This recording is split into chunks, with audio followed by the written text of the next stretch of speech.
everyone, happy Sunday. Welcome back to my channel. I'm Tracy.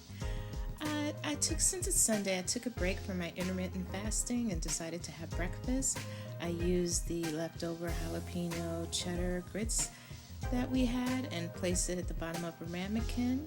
Topped it off with a little bit of cream, some Parmesan, a couple of the shrimp that we had left over, and then topped it off with two eggs and a little bit more of the Parmesan. Baked in the oven at 425 for approximately 15 to 25 minutes. It really varies depending on how well you want your eggs set. I served this along for my mom. I baked her 2 croissants, and we both had a little bit of avocado on the side. I topped it off with some fresh cilantro and a little bit of the herb oil.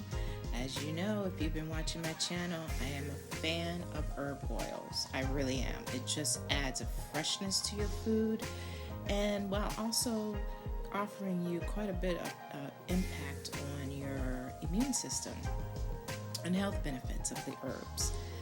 But it was nice and creamy and luscious. Perfect for a Sunday morning. I made myself a cup of coffee. I watched the movie Stripes. It was, oh my God, I forgot how hilarious that movie is. But it was just the perfect start to a lovely, laid-back Sunday morning. And there we go, empty ramekin. Thanks, hit like and subscribe, and see you next video.